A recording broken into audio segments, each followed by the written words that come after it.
There was a man who was never doing anything, and yet he was always tired.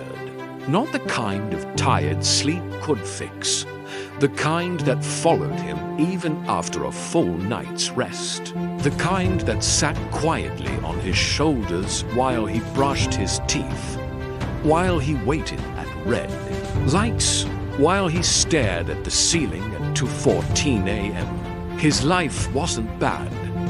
Nothing was falling apart. Nothing was missing. He had work. He had people.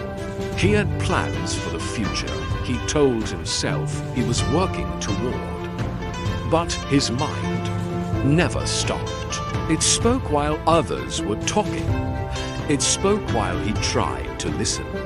It spoke during laughter and after it, especially after it. Every moment carried an echo. What he should have said. What he could have done better. What might happen tomorrow? What might go wrong next week? He replayed conversations that were already over, prepared answers for questions nobody asked, solved problems that hadn't arrived yet, and somehow he felt responsible for all. Then, one evening after work, he missed his bus, not dramatically. The doors simply closed, and it left. He stood there holding his phone, checking the time as if time had personally wronged him. Next bus to 18 minutes. He sighed, and with nothing to distract him, his mind immediately filled the space. Emails, deadlines, future conversations, past regrets. His shoulders tightened. He checked the time again. Only 2 minutes had passed. Beside the stop was a small bench. An old man sat there, doing something unusual. Nothing. No phone. No music. No book.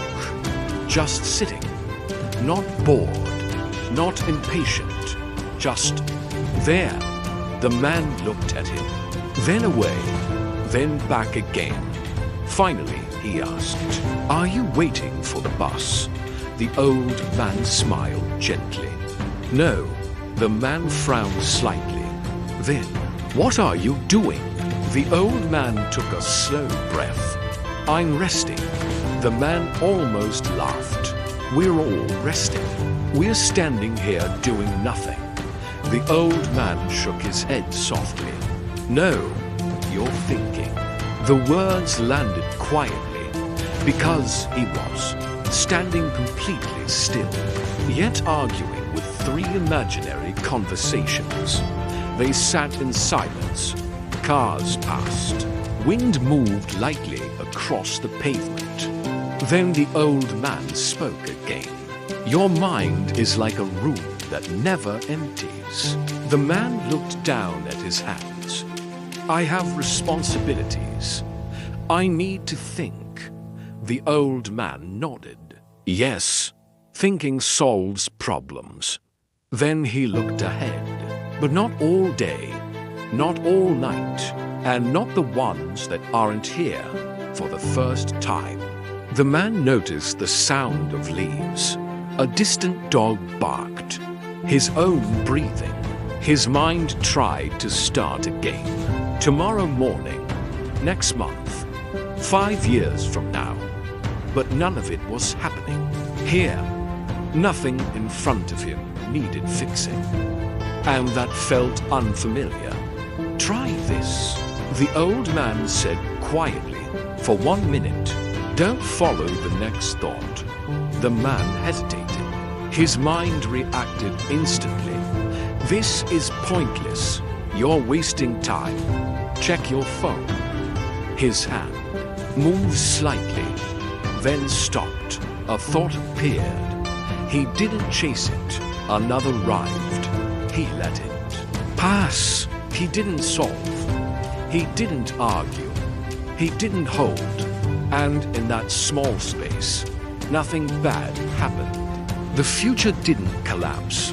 No problem grew teeth. The world continued perfectly fine.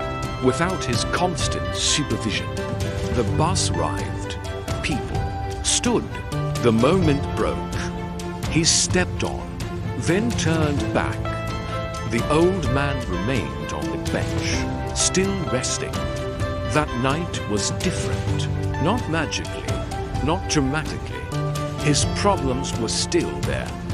His responsibilities unchanged. But before sleep, he let one thought go, then another.